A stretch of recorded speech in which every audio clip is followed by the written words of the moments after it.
Assalamualaikum warahmatullahi wabarakatuh. Allahumma sholli ala Muhammad wa ala ali Muhammad.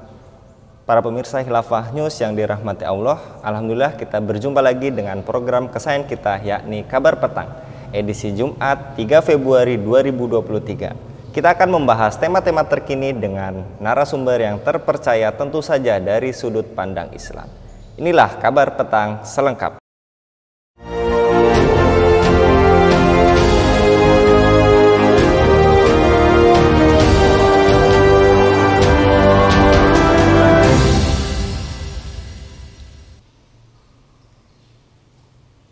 Rasmus Paludan, politikus Swedia, Denmark yang anti-Islam, lagi-lagi mendapat sorotan. Pasalnya pada Jumat 27 Januari 2023, ia kembali membakar Al-Quran di dekat masjid serta di luar kedutaan besar Turki di Copenhagen, Denmark.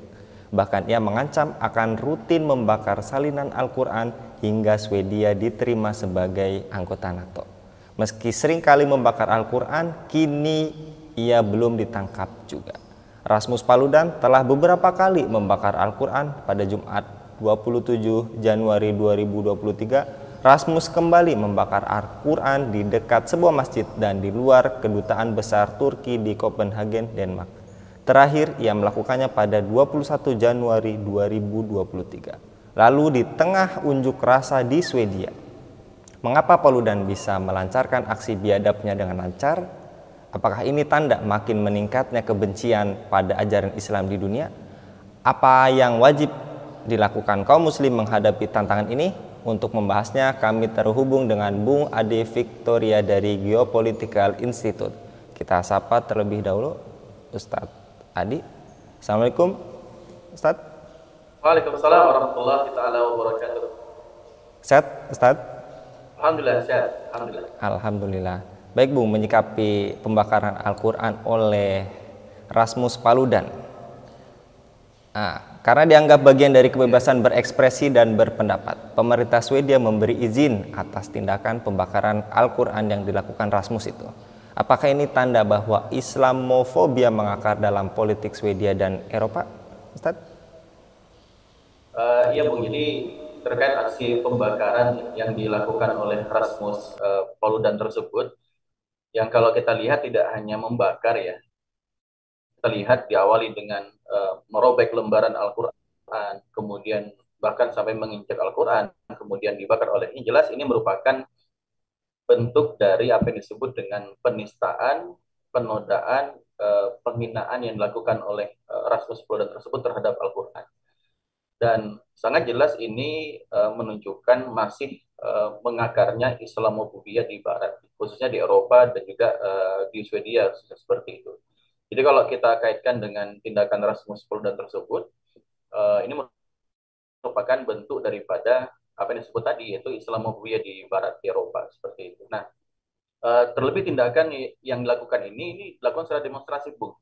Ya, jadi kan dilihat tuh, bahkan kemudian dilindungi, diamankan oleh aparat seperti itu. Jadi memang dilakukan atas dasar kebencian terhadap Islam.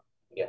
Dan dalilnya adalah dengan dalih freedom of speech, ya, freedom of behavior, kebebasan dari berekspresi, kebebasan dari berbicara, menyampaikan pendapat seperti itu. Dan yang perlu kita catat, Bung, bahwasannya aksi yang dilakukan oleh Rasmus Paludan ini bukan yang pertama. Tadi kan disampaikan tuh, ya bahkan di tahun sebelumnya, di tahun 2019 itu juga Rasmus Paludan ini membakar Al-Quran, bahkan dibakar itu dengan dibungkus dengan daging babi, kan sampai seperti itu. Ya, jadi memang ini betul sekali bahwa bentuk dari apa yang disebut dengan Islamofobia yang telah mengakar di Barat, ya bahkan menjalar di Eropa seperti itu. Buktinya apa? Buktinya kalau kita saksikan sendiri, itu PBB itu pernah menyampaikan pada tahun 2020 saat itu pernah menyebutkan bahwasanya tingkat kebencian Barat, masyarakat Eropa, ya di Amerika dan sebagainya terhadap Islam itu meningkat, Bung. Ya. Dari surveinya itu, dari 10 itu ada 4 di Eropa itu yang memiliki tingkat kebencian pandangan negatif terhadap Islam. Jadi 4 dari 10 orang di Eropa itu ketika disurvei itu memiliki pandangan negatif terhadap Islam, ya terhadap umat Islam, kaum muslimin seperti itu. Ini hasil survei antara tahun 2018 dan juga tahun 2019. Juga survei yang itu dilakukan di negara Amerika itu pada tahun 2017 menemukan sekitar 30%, Bu. Jadi 30% masyarakat Amerika itu menganggap umat Islam dengan pandangan negatif. Ya, dengan pandangannya negatif.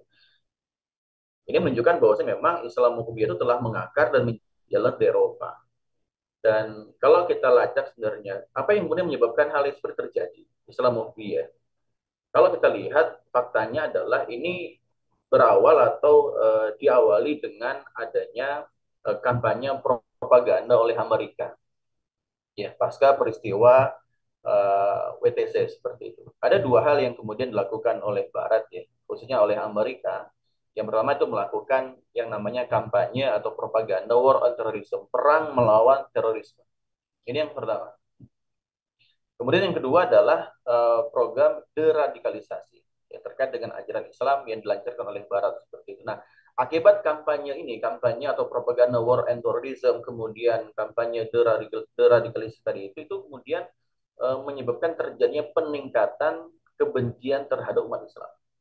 Ya, jadi memang inilah yang kemudian menyebabkan semakin Barat itu, masyarakat Eropa itu semakin memiliki namanya Islamophobia, berawal terkait dengan dimulainya propaganda atau kampanye war on terrorism terkait juga dengan kampanye deradikalisasi. Dan ironisnya kemudian, Bung, ini juga diamini oleh atau diadopsi oleh para pemimpin di negeri kaum muslimin ya terkait dengan propaganda-propaganda seperti itu.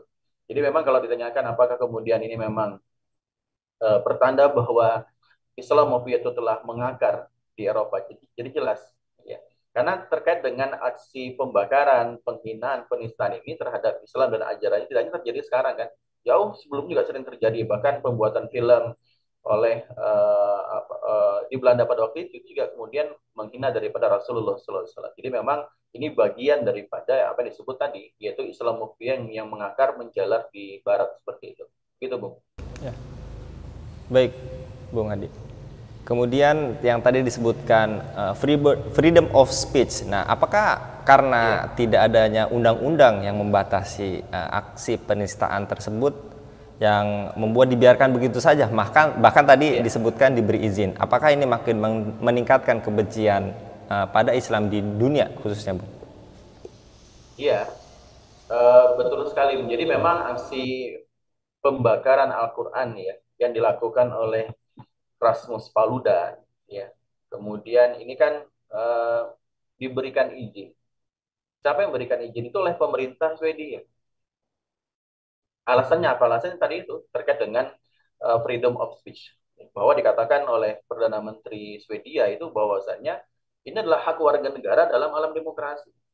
Kan Barat kan mengadopsi namanya sistem demokrasi.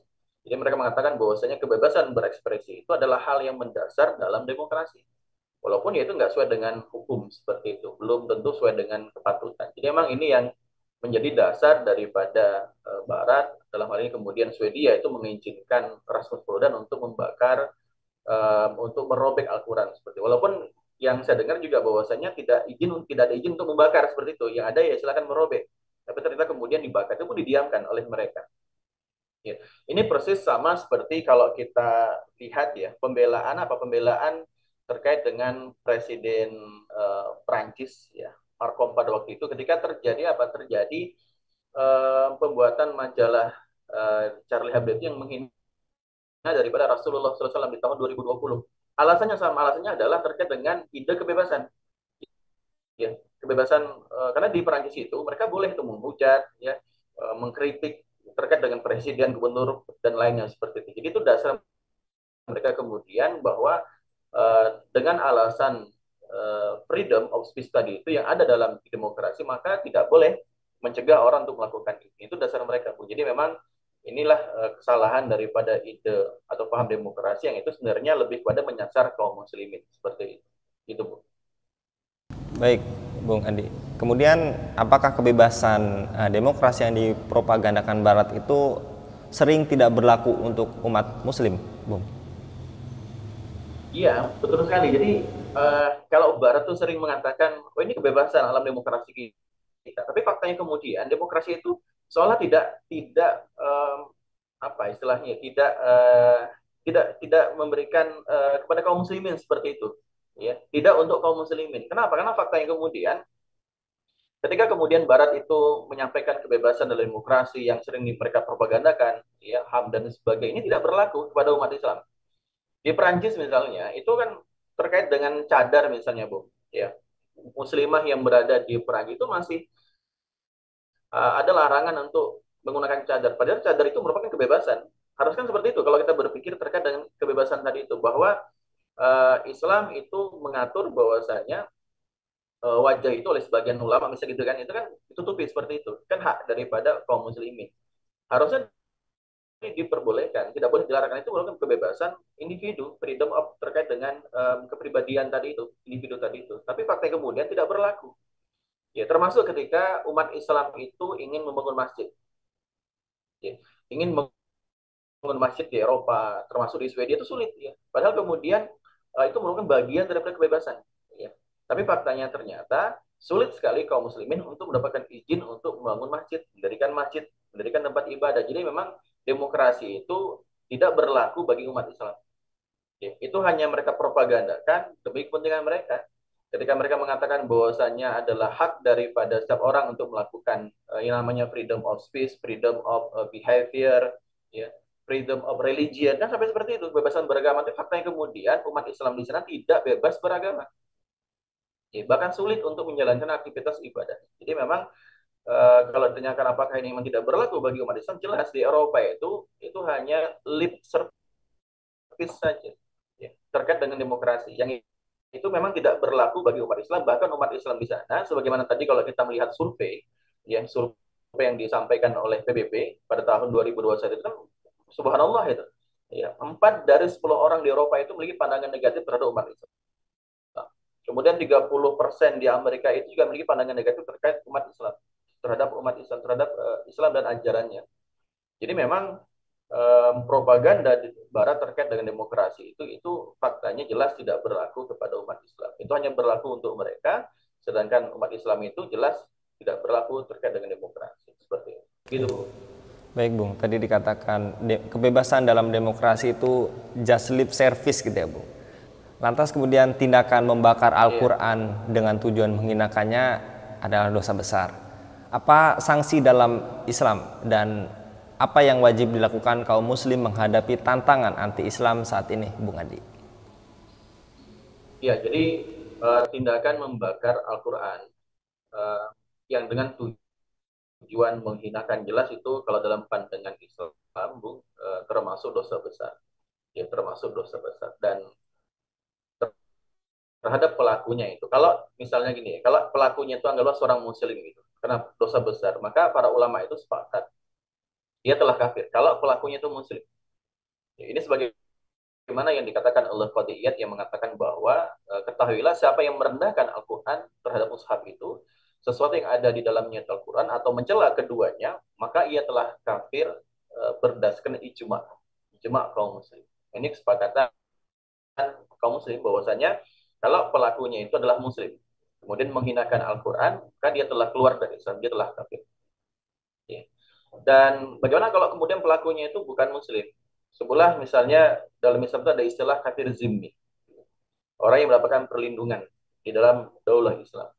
Dan juga misalnya orang kafir yang kemudian misal terikat perjanjian dengan kaum muslim. Nah, kalau kemudian pelakunya ini orang kafir atau kafir zimmi, maka kalau dia orang kafir yang terikat perjanjian, maka tindakan terkait dengan penghinaan terhadap Al-Quran tadi itu telah membatalkan perjanjiannya, ya, membatalkan perjanjiannya. Kalau kemudian dia kafir zimmi, maka hilang jaminan keamanan tadi itu, ya, sampai kemudian dia tuh bahkan dijatuhi hukuman mati. Ini pendapat dari Imam Syafi'i rahimahullah taala.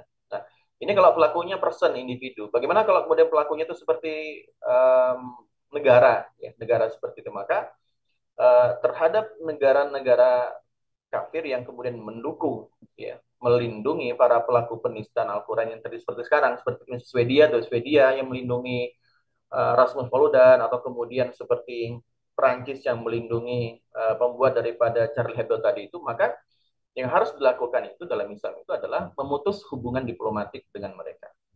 Ya. Dan tidak hanya memutus hubungan diplomatik, tapi juga sampai pada tataran melakukan aktivitas real, apa itu? Mengancam, menyerang mereka. Ya. Dasarnya apa? Ini kemudian pernah dilakukan oleh dalam tarikh, ya, dalam sejarah kaum muslimin itu, ketika khilafah Daulah Turki Utsmaniyah itu sedang lemah-lemahnya, Bu. Tapi kemudian ketika ketika melihat ada penghinaan yang dilakukan oleh pemerintah Perancis, pemerintah Inggris terhadap Rasulullah SAW itu, walaupun dalam kondisi lemah negara pada waktu itu, Daulah Turki Utsmaniyah itu masih sanggup untuk membuat gentar Perancis dan Inggris. Yeah. Karena pada waktu itu Khalifah Sultan Abdul Hamid II itu kemudian mengultimatum Inggris dan Perancis, kalau kemudian masih melakukan itu, maka akan menyerang negara itu. Ya. Yang kemudian ultimatum ini membuat apa? Membuat pemerintah Inggris dan Perancis itu takut. Ya. Lalu kemudian Batam melakukan pertunjukan tadi itu. Kan pertunjukan terkait dengan sandiwara terkait dengan Rasulullah seperti itu. Ini kemudian dilakukan oleh umat Islam, dilakukan oleh kaum muslimin, dan itulah kemudian, Bu, yang harusnya diambil sikap yang diambil oleh para pemimpin dunia Islam. Sikap tegas untuk membela Islam dan kaum muslimin, membela Al-Quran, membela Rasulullah SAW. Kenapa? Karena um, kalau ini dilakukan oleh kaum muslimin, ini bentuk pembelaan kita terhadap ajaran kita. Dan ini memang terjadi, harusnya dilakukan oleh seorang pemimpin kaum muslimin. Kenapa? Karena seorang pemimpin itu, sebagaimana Rasulullah SAW menyampaikan, bahwa innamal imamu junnah. Ya. Yuqatalu min wara'i wa yutaqabi. Bahwa inamal imamu junnah, bahwa sungguhnya imam itu, khalifah itu laksana junnah, laksana perisai. Yuqatalu minhu wara'ihi, yang orang-orang itu berperang di belakangnya, wa yutaqabi, dan juga berlindung kepada imam tadi itu. Inilah yang kemudian yang harusnya dilakukan oleh pemimpin kaum muslimin terhadap penista, para penista terkait dengan penistaan terhadap ajaran Islam, simbolnya Al-Quran dan sebagainya. Selama kemudian ini tidak ada, maka akan terus terjadi penghinaan terhadap umat Islam kaum muslimin dan juga terhadap ajaran. Gitu, Bung. Baik, Bung. Jika emosi umat muslim terusik menyaksikan Al-Quran dinistakan, mengapa kita tidak marah melihat hukum-hukum Al-Quran diabaikan? Lalu apa bentuk ketaatan kaum muslim terhadap hukum-hukum Al-Quran, Bung Adi? Iya, Bung Anggi. Jadi memang alhamdulillah sampai hari ini kan kaum muslim masih meyakini bahwa memang harus seperti itu, bahwa penistaan terhadap Al-Quran itu merupakan kejahatan dan juga dosa besar dalam pandangan Islam. Ini yang pertama, kita mensyukuri ini, bahwasannya kaum muslimin ketika melihat adanya penghinaan terhadap Al-Quran, penghinaan terhadap simbol ajaran Islam dan sebagainya, itu ada giroh, ada semangat, marah, sikap marah tadi itu. Namun yang menjadi catatan kita juga bahwa sekaligus yang kita sayangkan, masih banyak kaum muslimin yang belum menyadari ya, bahwa betul kita tuh harus marah terkait dengan adanya penistaan terhadap Al-Quran. Namun juga kita juga harus menyadari bahwa mengabaikan hukum-hukum yang terkandung di dalam Al-Quran. Ya. Mengabaikan hukum-hukum yang terkandung dalam Al-Quran itu juga merupakan kemungkaran dan juga dosa besar. Ya. Karena Al-Quran itu kan tidak hanya bersifat bacaan, tapi dalam Al-Quran itu ya, ada hukum-hukum yang terkandung di dalamnya. Sebagaimana Allah Subhanahu wa taala menyampaikan di dalam surah An-Nahl ayat 89, "Wa nazzalna 'alaikal kitaba tibyana likulli syai'." Dan kami turunkan kepadamu Al-Quran ini tibyana likulli syai', untuk menjelaskan segala perkara. Jadi apapun segala perkara itu di dalam Al-Quran itu ada penjelasannya, ada hukumnya, ada solusinya, seperti itu. Berarti tidak hanya untuk dibaca, tapi untuk diamalkan. Nah, sekarang yang terjadi adalah terjadi pengabaian terhadap hukum-hukum Al-Quran. Ya, berhukum kepada selain Al-Quran. Padahal Allah Subhanahu wa taala telah mengingatkan, ya, berikan tazkirah, peringatan kepada kita bahwasanya orang-orang yang tidak berhukum dengan apa yang diturunkan oleh Allah Subhanahu wa taala itu bisa termasuk orang-orang yang kafir. Ya, dalam surah Al-Maidah ayat 44 misalnya, Allah Subhanahu wa taala berfirman, "Wa man lam yahkum bima anzalallah faulaika humul kafir." Bahwa barang siapa yang tidak berhukum dengan apa yang diturunkan oleh Allah Subhanahu wa taala, itu akan termasuk orang kafir. Kalau kemudian mengingkari terkait dengan Al-Quran sebagai sumber hukum, atau bisa termasuk orang-orang yang zalim ataupun fasik seperti itu. Ini yang pertama. Kemudian yang kedua, konsekuensi keimanan kita adalah ketika kita meyakini bahwa Al-Quran itu sebagai huda, petunjuk, sebagai bayan penjelas atas segala sesuatu, kita juga harus memahami bahwasannya kalau hanya berdasar Al-Quran saja, artinya kembali kepada Al-Quran tanpa ada yang melaksanakan Al-Quran tadi, itu sulit untuk menjalankan hukum tadi itu. Contoh misalnya dalam Al-Quran ada terkait dengan larangan riba. Wa halallahu bai'a wa harrama riba. Jelas riba itu diharamkan, tapi faktanya riba sekarang merajalela. Ada yang terkait dengan larangan mendekati zina. Faktanya sekarang banyak sekali terjadi perbuatan zina. Inilah kemudian menarik apa yang benar dikatakan oleh Khalifah Utsman kalau kita rujuk dalam kitab At-Thariqatus Syar'iyyatul Istinaf fil Hayatil Islamiyah, disebutkan bahwa Khalifah Utsman bahwasanya innallaha la yazu bis sultani ma la yazu bil Qur'an. Sesungguhnya Allah benar-benar akan mencegah dengan kekuasaan apa-apa yang tidak bisa dicegah dengan Al-Quran. Jadi memang ketika kita back to Quran, menjadikan Al-Quran sebagai sumber hukum, perlu juga adanya sebuah institusi yang itu mau menjalankan hukum-hukum Al-Quran. Ya. Karena ketika Al-Quran itu dijalankan sebagai sumber hukum syariah, insya Allah keberkahan itu akan terwujud di negeri ini. Ya. Karena haitsu takunu syar'u takunul masalah. Di mana ada syariah, pasti di situ ada maslahat. Jadi kalau kita kembali terkait dengan Al-Quran ketika itu dihinakan, kita wajib marah.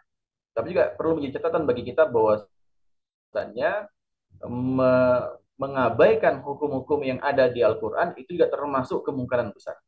Jadi kewajiban kita untuk mengadakan agar bagaimana kemudian hukum di dalam Al-Quran tadi itu bisa terwujudkan. Dan terwujudnya hukum dalam Al-Quran tadi itu hanya bisa terwujud ketika ada sebuah institusi yang mau menerapkan aturan yang ada di Al-Quran seperti itu, agar kemudian terwujud yang namanya kemaslahatan. Bagaimana kaidah tadi yang disampaikan, aisu matakunu syar'u takunul masalah. Di mana ada syariah, pasti di situ ada kemaslahatan. Dan penerapan syariah tadi itu merujuk kepada Al-Quran, salah satunya di samping juga kepada As-Sunnah. Begitu Bung Andi. Allah a'lam. Baik, jazakallah Bung Adi.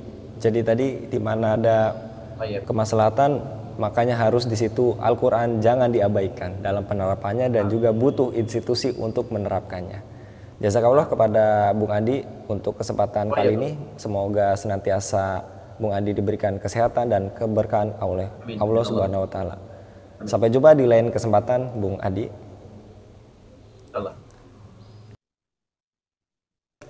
Demikian pemirsa Khilafah News yang dirahmati Allah.